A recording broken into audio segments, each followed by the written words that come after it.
In lab this week, we're going to be working on our notes. All right, we talked about those on Friday. Those are going to be it's going to be a 2-week lab. All right, and so I would kind of set as my goal by the end of the first week to know what functional group I have, and then that way you'll have the week between to figure out what derivative tests you want to run, and then you can come in that second week and do your derivative tests. All right, so I would kind of just set it as goals. Now, if you don't reach your goals, then that's okay too. We'll be able to figure it out. But I would at least kind of set as my goals, knowing the function group by the time you leave tomorrow, and then the derivatives the second week. One other note, carboxylic acids are possible, but derivative tests of carboxylic acids are challenging. The most common one is to form a methyl ester, and for that, you take your methanol, your acid, along with an acid catalyst, and then just reflux it. Right? You do your Fischer esterification. That takes a while, all right? And so instead of doing an esterification, I am okay with you just doing neutralization equivalents for your derivative tests.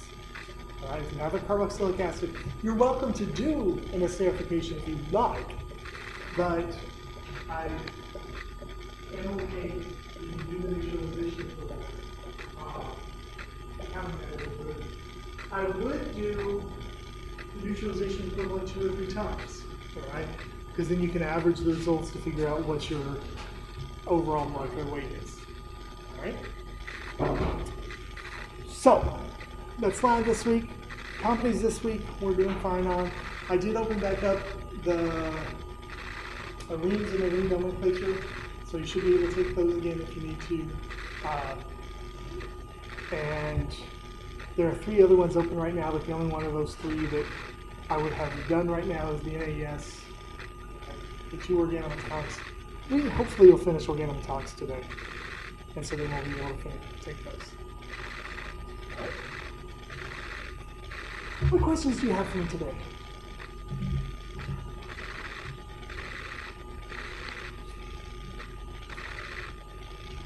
Yeah, G. It's free today. I'll be here until about 3:20. Yeah, so 3 should be fine.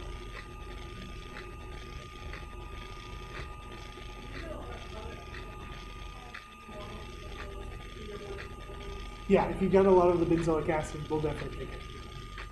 That's a perfect if you have my white solid at the beginning of the year. Because it's probably got a little bit of impurity in it, and so, but everybody's impurity is a little different.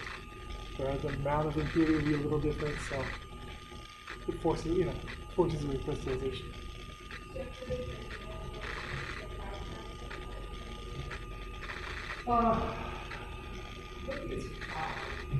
It depends on what you're, it depends on how much you started with it. Your limiting reagent and all that sort of stuff.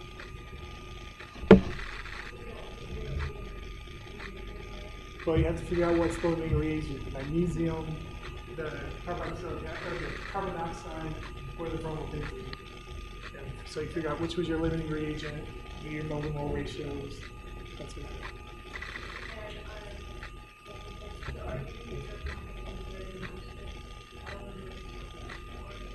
The EAS ones, my assumption at this point is you've passed those, right? Because EAS was on the test weeks ago, those are done, right? My assumption at this point, the only 2 you haven't passed are the 2 organometallic ones, okay?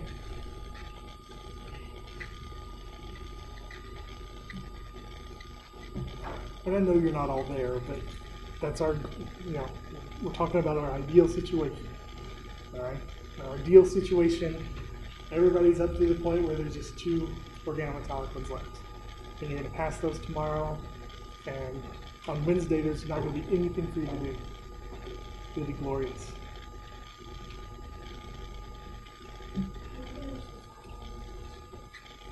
Once we finish the organometallics, the sample should be there.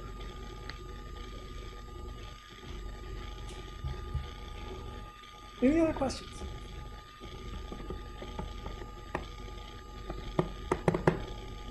Macy just had a frown on. I was trying to get her to smile.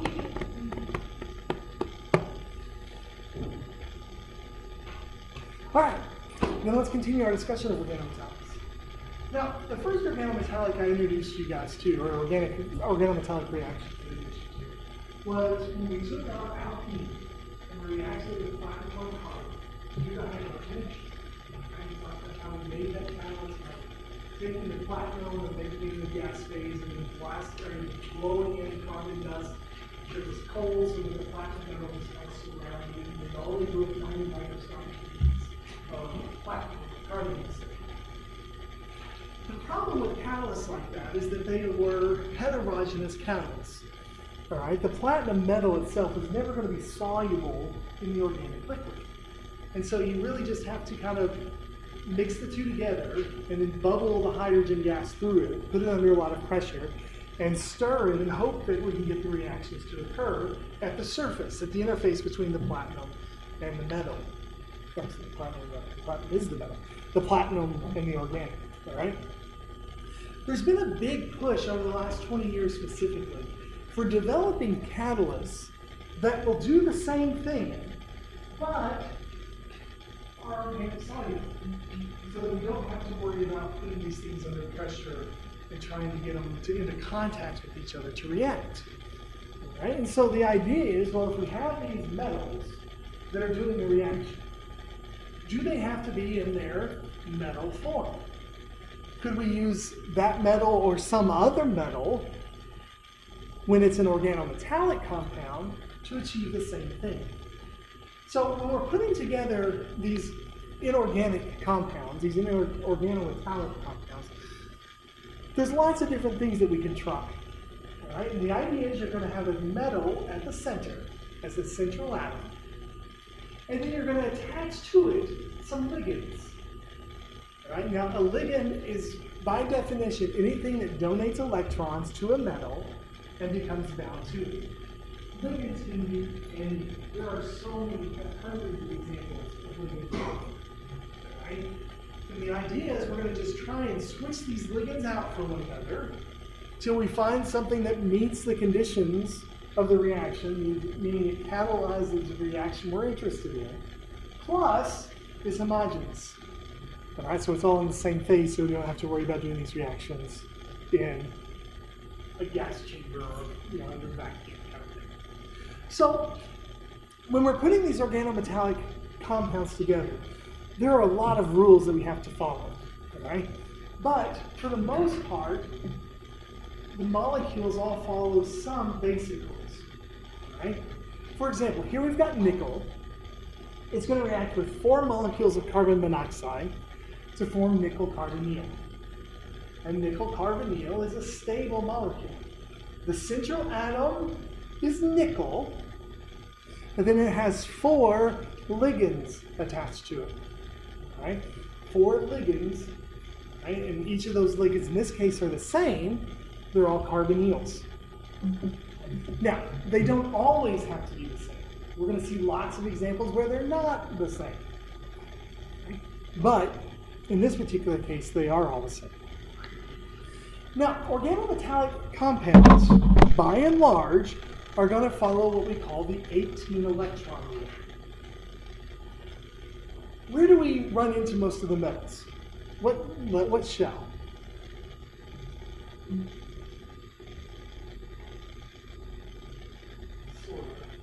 Well, when did we first run into it? What row, what period are we on? We're M4, but it's a 3D orbital, right? And once we include that 3D, that shell can hold how many electrons? 18 electrons. So what we're doing here, when we say this 18 electron rule, this is just the inorganic version of the octet rule. The octet rule was for period 2, where we're trying to get 8 electrons to have a full shell. Now, we're talking about, when we're including the 3s, or the 3Ds, getting to 18 electrons. We're adding in 10 for those transition metals. Now, it should be noted that I don't put sometimes violated. Notice I put often violated. Because you'll see a lot of compounds that just don't obey the 18 electron rule. There's even some debate in one book I read years ago. One author was pushing that it should be called the 18/16 rule, because there's a lot of 16s as well. But the 18 rule, now,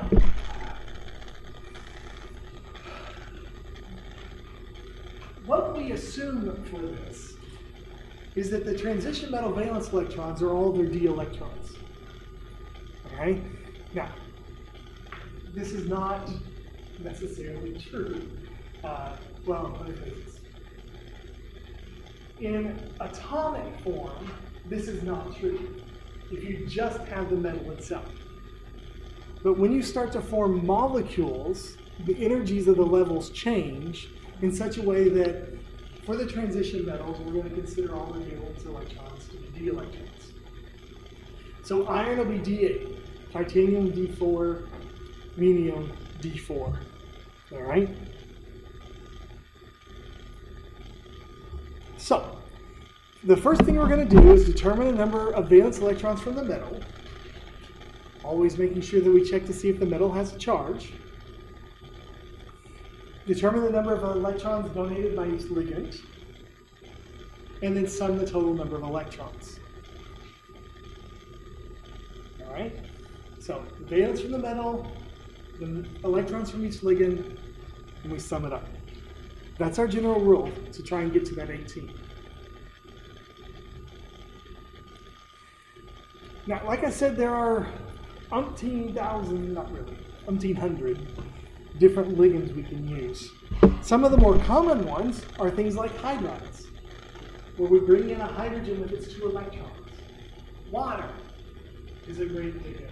Chloride is a great ligand. Fluoride, bromide, iodide, ammonia, triphenylphosphine, alkyl groups, carbonyls. Right? All of those are great ligands. And one of the beauties of these organometallic compounds or complexes is oftentimes it's really easy to switch the ligands out of one another. Right? In advanced inorganic by this semester, we started with some cobalt compounds, and we pulled off ammonias, replaced them with chlorides, and changed them out with waters, and then changed them, actually the added ammonia as we're against the ligands. There's lots of changing out these ligands is pretty easy to do. And there's a lot of interesting chemistry there. So,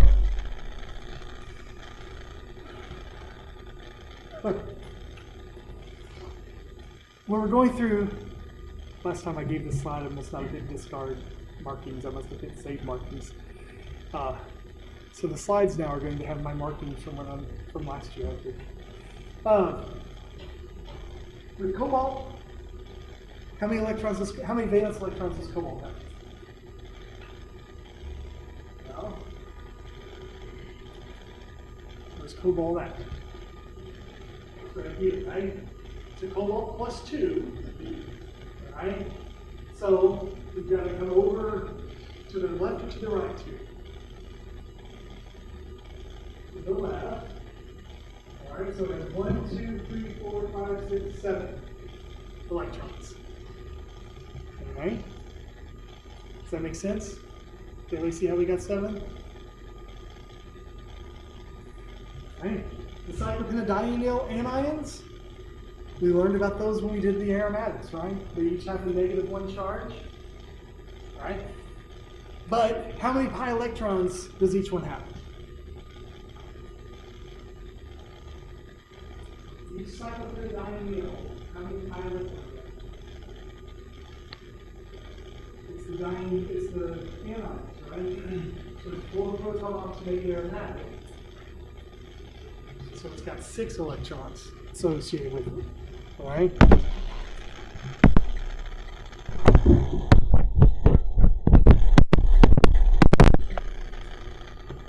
So there's 6 from the top, 6 from the bottom, so that's 12 total.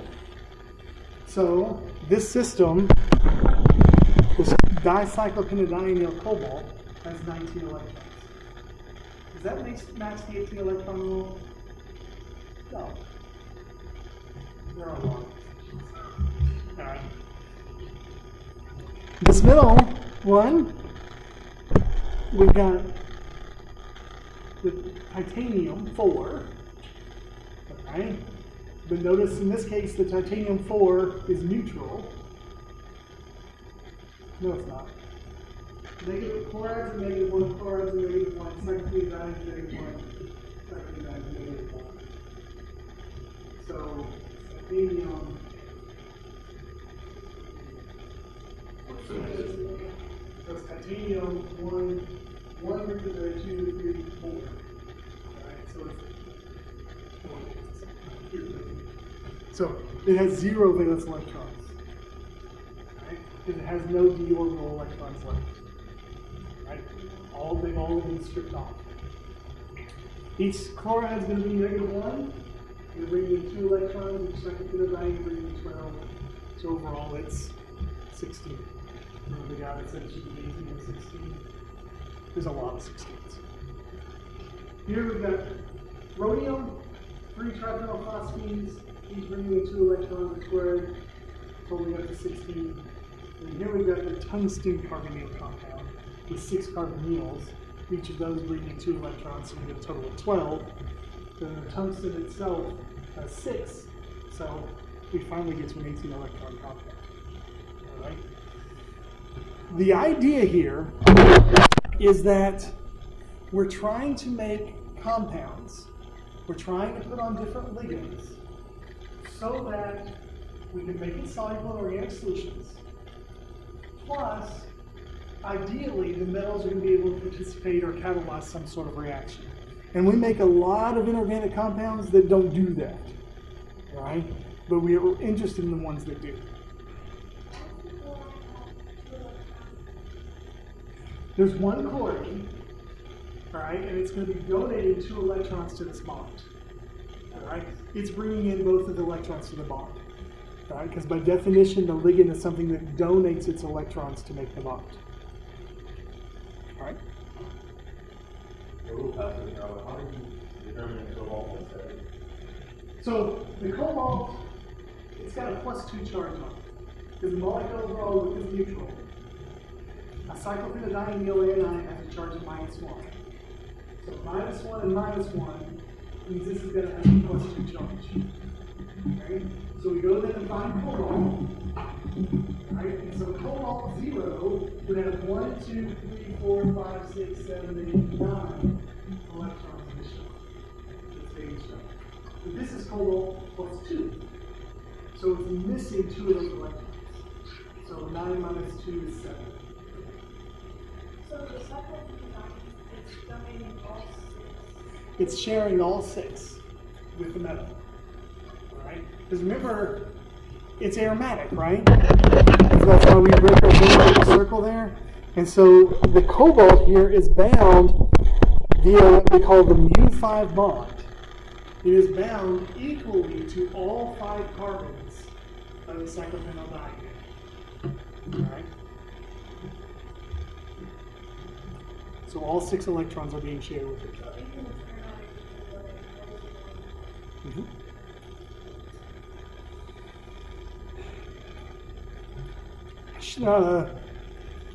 Let me do another compound, or let's do another compound here real fast. I'm just going to skip to another page here. Let's do ferrocene.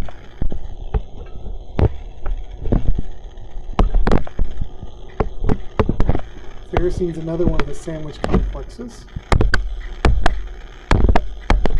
Great. I've used ferrocene a lot of times in lab for an EAS reaction, because you can take this guy and do the acylation, add a carbonyl compound to it, and it works really well. It's really nice too, because ferrocene is yellowish in color, and once you put the carbonyl on it, it turns it orange. But if 2 carbonyls add, then it turns it even a bright red, so you can see the different products as they form. It's kind of fun. But the products are toxic, so That's why I switched to the green EAS reaction that we can just throw in the trash can. All right, for this guy, how many electrons does it have?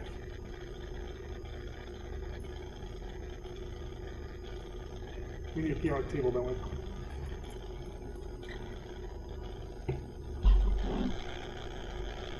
What's the charge on the iron here? +2, right? Because each cyclopentadiene is a -1. So for it to be neutral overall, that's a -1, that's a -1. The iron's going to have to be +2. Because to get to the cyclopentadienyl, we start with cyclopentadiene, right? And then we pull off one of these hydrogens to give it the lone pair so that it's aromatic. Alright? That's what the circles represent. But now this guy has a -1 charge. So each one of those is -1, which means the iron has to be +2 to compensate. So we come back over here and we say iron is right there. Iron +2 is here. So it'll be 1, 2, 3, 4, 5, 6. Alright, you want to see how iron has 6 electrons in its favorite shell?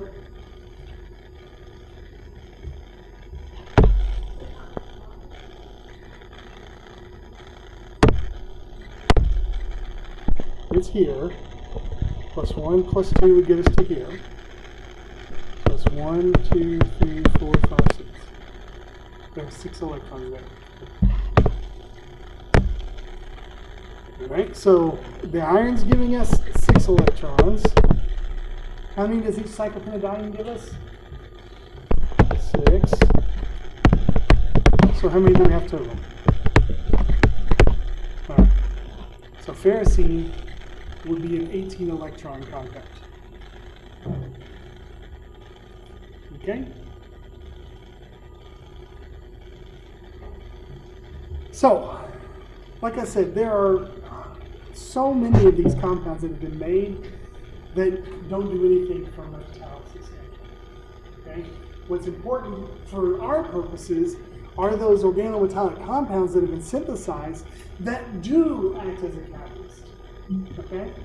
So, let's take a look at some of those. I'm doing something wrong.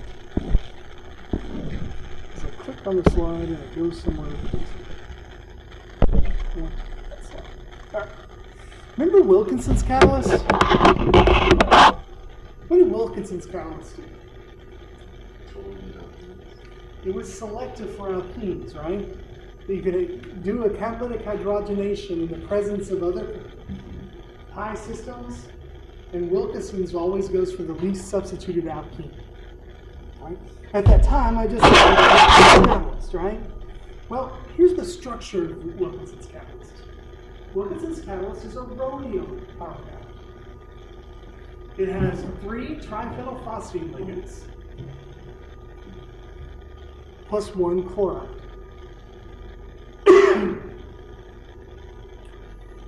How many electrons does it have?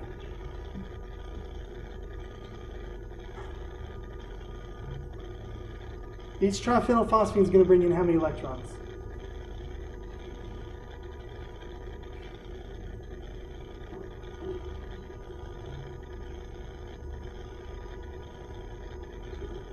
It helps. The structure of triphenylphosphine is that. So how many can it donate? 2. So 2 electrons from there, 2 electrons from there, 2 electrons from there. What about the chlorine? 2. What's the charge on the rhodium here?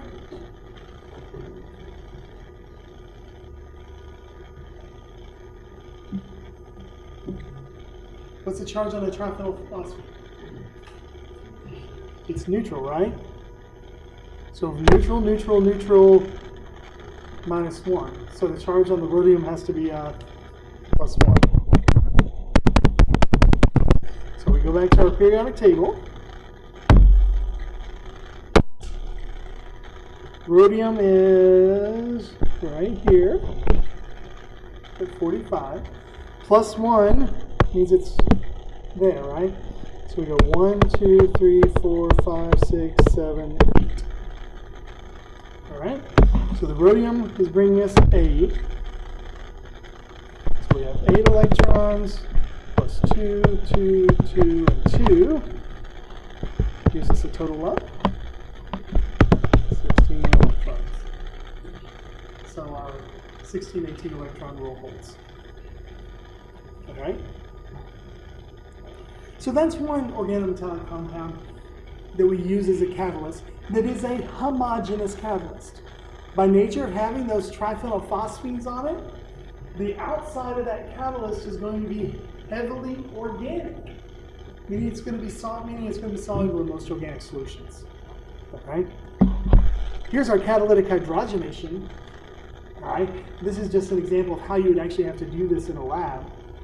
Here they fill the balloon with hydrogen, right? From a lecture bottle. This spectrogram would fill them up with modifier. And you can hook that up to really just a syringe, so it's constantly adding hydrogen gas to the system, right? And you can do a homogeneous reaction like this. The heterogeneous, you're going to have to use a contraption like this. Right? We do actually have a catalytic hydrogenator. It's sitting in the back of one of the labs over here, tucked under a table, and I've told them that they can throw it away because no one does this anymore. But you have to have a vacuum pump attached to it, you have to have a source of hydrogen, and then you have to have a reaction chamber for it to go into because they've got to be done under high condition pressures. It's a lot easier to do a setup like that in the hood, you know? So catalytic hydrogenation, from the standpoint of the old PD on C, has gone by the wayside for sure. Right? There is a picture of what the PD on C looks like. It's a nasty, nasty stuff to work with. Once you get it, you know, in my opinion, the PD on C is getting it out of your reaction mixture. Because even though it is heterogeneous, the particles are so fine, you can't filter it using a unitron. Because it actually just passes straight through any of the filter papers.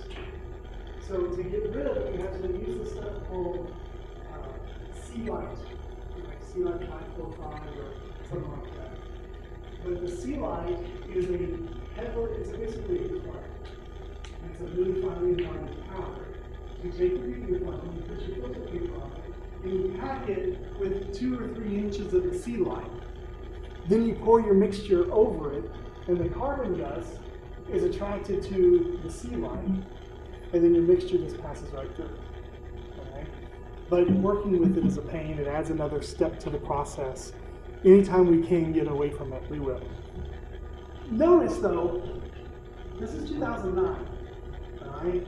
And we're still doing the catalytic hydrogenation. Right, so it is still used out there. Here's an example from 2009 as well from organic letters, right, where we're hydrogenating selectively here under fairly mild conditions, all right, but we're not touching the amide at all. And then here was another one from Bioorganic and Medicinal. This is a journal specifically where they're looking at reactions to make drugs. To make prescription drugs. And you can see an example of catalytic hydrogenation here. Right, so it's still fairly, or it's used a lot. Other catalysts that we talked about that are organometallic are going to be the Lindlar's catalyst. Remember we said it was a poison catalyst, right? It's selected for those triple bonds, given the Z geometry. The normal poisons that we include in it are going to be quinoline and lead. Right? If you mix in the quinoline and lead with the palladium, then you form some sort of a complex, and you get the reaction to occur. Right? But again, this is an organometallic reagent. Okay? Now, it's going to be a heterogeneous again, because we're not really putting these ligands on the metal.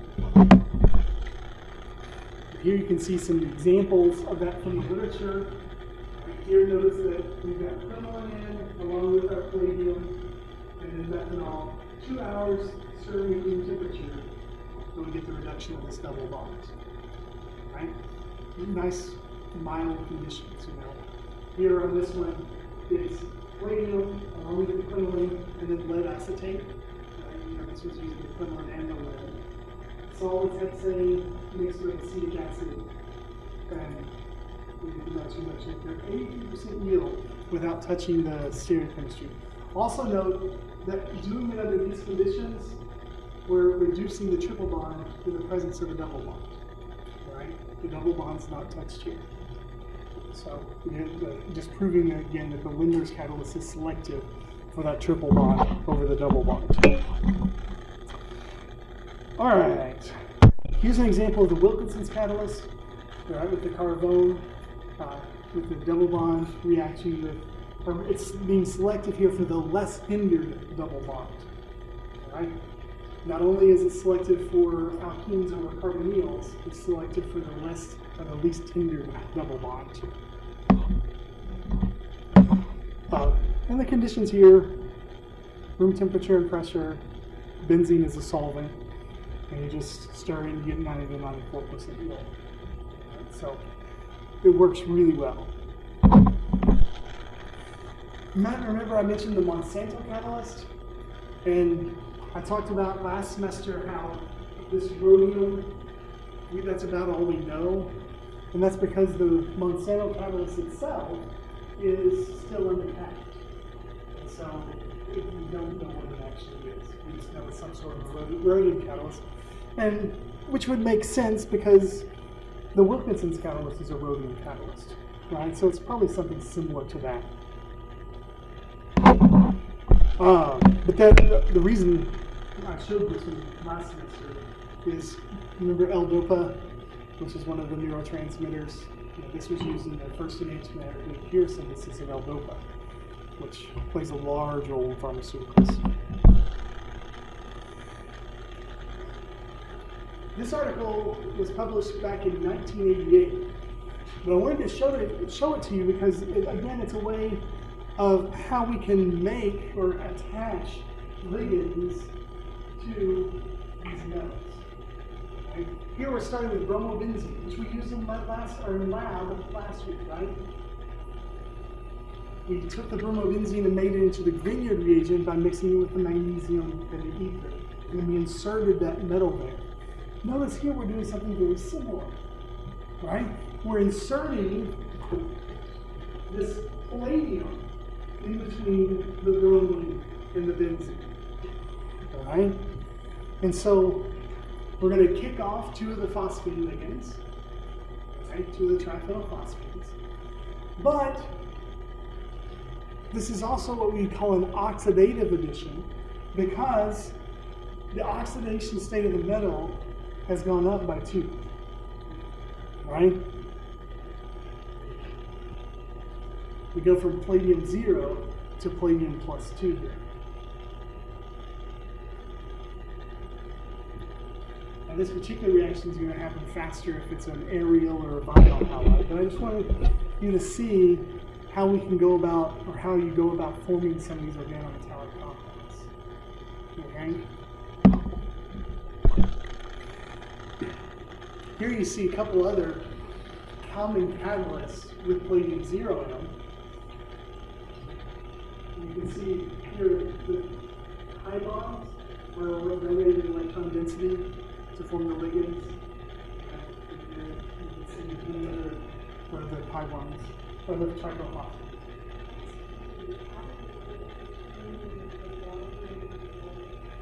Well, so in the process, one of the triphenyl ligands can pop on and off.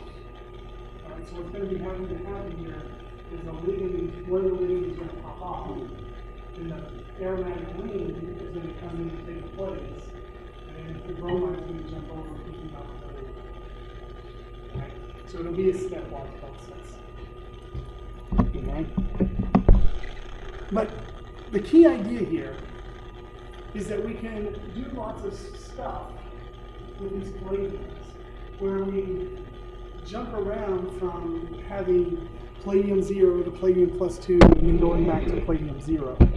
And so we can do these these oxidative additions or these reductive eliminations, and we're using these electrons then to do our reactions.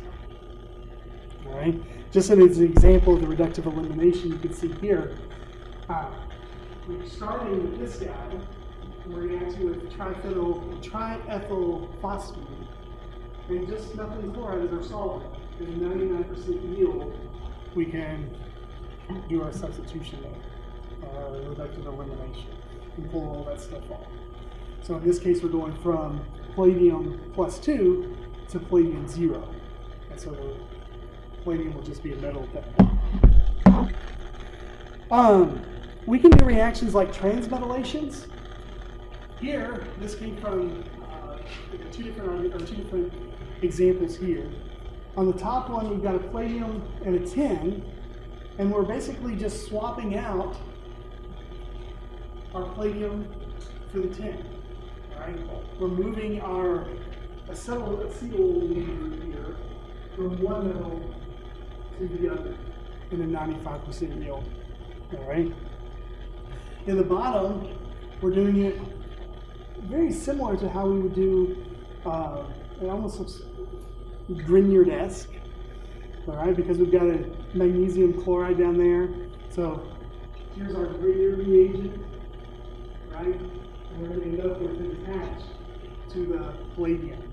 So we're using a Grignard reagent to attack the palladium to do the transmetallation. So when we're talking about these organometallic reactions, we can have oxidative additions, we can have transmetallations, we can have reductive eliminations. Right? Most of the time, when we're talking about these organometallic compounds, usually it's catalysts, we're going to talk about a catalytic cycle, where we're going to start with a metal. We want to use these big catalysts, right? And ideally, we want it so that we can use it over and over again. So a lot of times what we're going to do is we're going to start with the catalyst, we're going to bind it, we're going to transmetallate, then we're going to reductively eliminate it to get back to where it started from so we can use it again. We're going to kind of combine all of these steps together. The oxidative addition, the transmetallation, and the reductive elimination. All right? Now, for example, with palladium, probably one of the most important ones, I'll talk a little more about this in a minute. But one of the more important ones out there is Negishi coupling. Now, with Negishi coupling, notice we're using a zinc.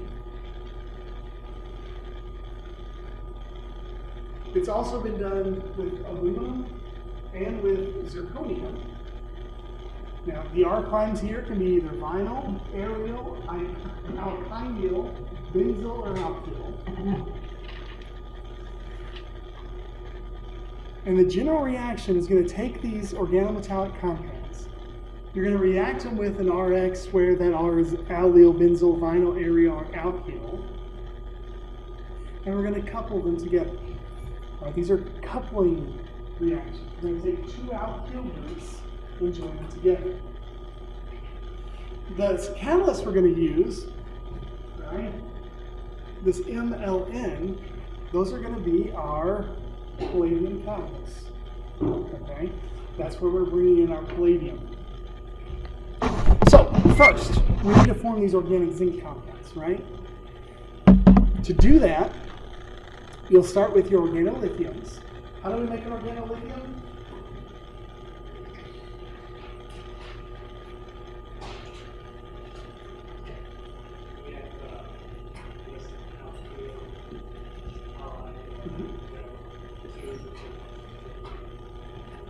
All right, your alkyl halide, 2 equivalents of lithium and pentane as a solvent. Once you have your organolithium, then you'll react that with zinc bromide. And in a process very similar to the formation of the Grignard reagent, the zinc comes in and gets bound to the compound. Alternatively, you can start with the Grignard reagent that we formed in lab and react it with the zinc bromide to form the organobromine, or the organozinc compound. All right? Either of the two ways.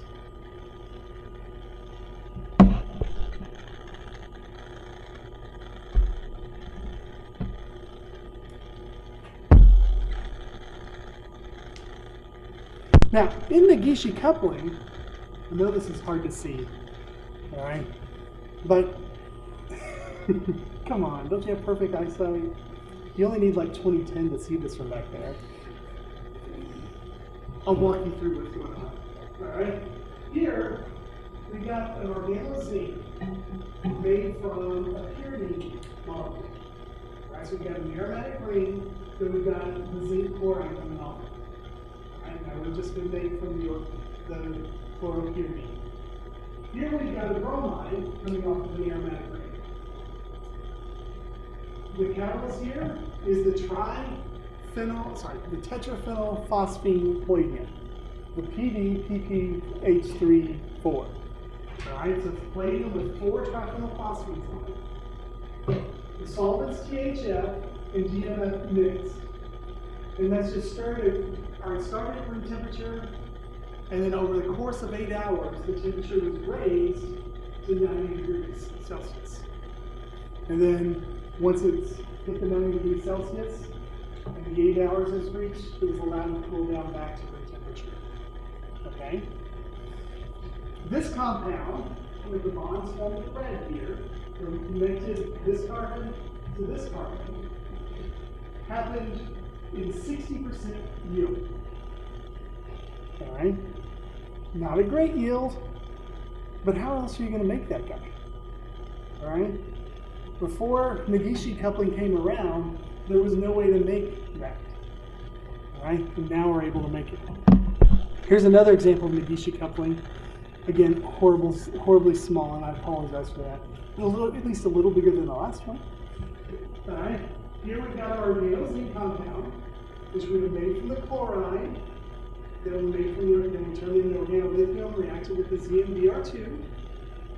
We reacted it with the aryl bromide here. Solvent is valproate and THF and hexane almost together. Catalyst is still the palladium with the 4 triphenyl phosphines. Room temperature, the reflux, it was allowed to reflux for 3.5 days. All right? And we got this in 65% yield. So the solvents for this, let's say THF, is that all 3 of them? All 3 were just mixed together. All right? Does that have to happen? No, what it means is in this particular reaction, they put in the starting materials and probably started with that ether, and it didn't dissolve. So they added a little THF, it didn't dissolve. So they added a little hexane, and they all dissolved. And so then they said, oh, our solid is a mixture of these 3. All right? It's very utilitarian. The solvents are there just to get everything into solution. All right? Now, the Negishi coupling is an example of one of our cycles, right? One of our organometallic cycle reactions. Right? So here you can see the cycle. We're going to start, right, with our PDL, right? Our palladium as a 0 catalyst, all right? And to that, we're going to add in our R-meds. And so we end up with our palladium now with its 2 ligands on it, so it's going to have 2 triphenylphosphines along with the R and the X. Then we're going to do a transmetallation. This is where our organozinc comes in.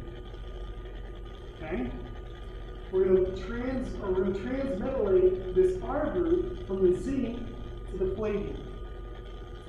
We're also going to transmetallate the X from the palladium down to the zinc. So now we've got both alkyl groups on the palladium along with 2 of the ligands. Then we're going to do this isomerization step, which just means we've got to get the R's next to each other and the L's next to each other so they can react. And then we do the reductive elimination. Right? And in our reductive elimination, we're going to take off two of the R's to form the R prime and R, and we're going to regenerate this PDLN2. Right? Now, it's going to be two less. So the first thing we're going to need to do is we need to grab two more of the ligands so that we can PDL4, and then it starts the cycle again. So that's why that little inner loop there is to regenerate the catalyst. Okay?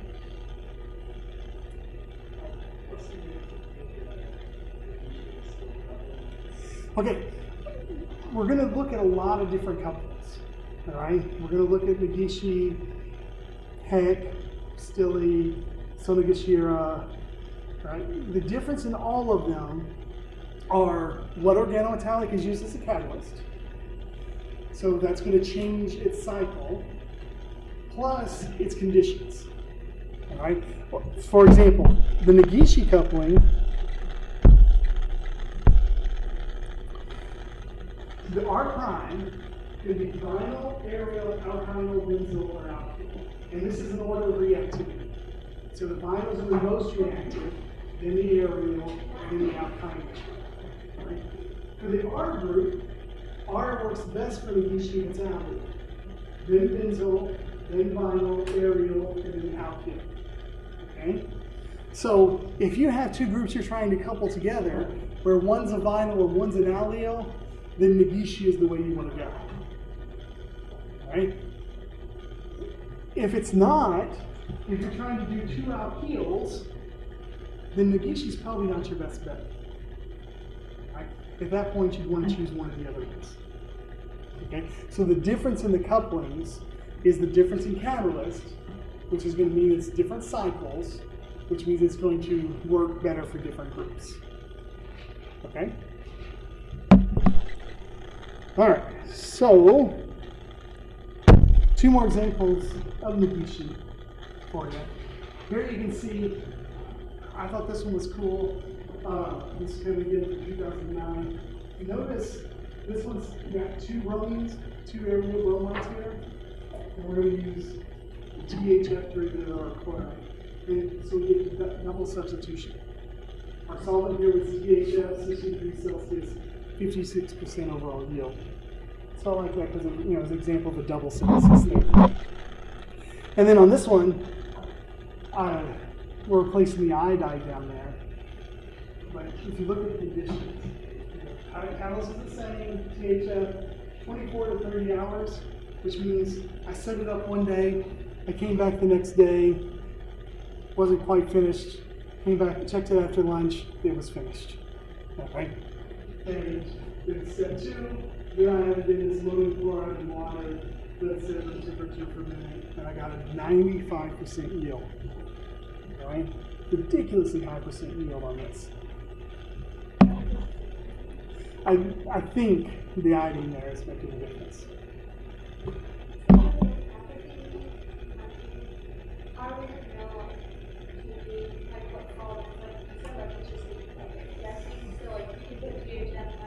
Yeah.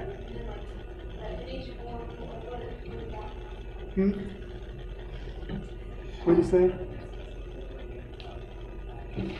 Yeah. Yeah. For these, but we've seen a variety of solvents here. All right. So the solvent is not as important in these reactions. What's important is the catalyst. Okay. All right. So you asked about the Stille coupling. Let's look at Stille coupling for a second. All right. The Stille coupling makes use of stanates. All right. We're using tin as our metal instead of palladium. Now, with the Stille coupling, we can use a wide variety of the alkyl halides. Right? Alkyl, alkenyl, aryl, allyl, benzyl, then the alkoxyalkyl, and last the alkyl. The alkyl or the alkenyl ends up being the typical for the Stille. And the great thing about Stille is that you can have a lot of other stuff on your molecule and it doesn't affect it. For example, you can have esters, nitriles, alcohols, or aldehydes. Now, the idea with these Stille couplings is we're going to start with these organostananes. Notice that all four groups are the same. and we're going to couple the arm with your arm to get our product. All right. Now the Stille coupling is going to have a cycle, just like we saw from the Negishi coupling, and there's going to be limitations, and we need to talk about how to form the organo standings as well. We'll do that on Wednesday.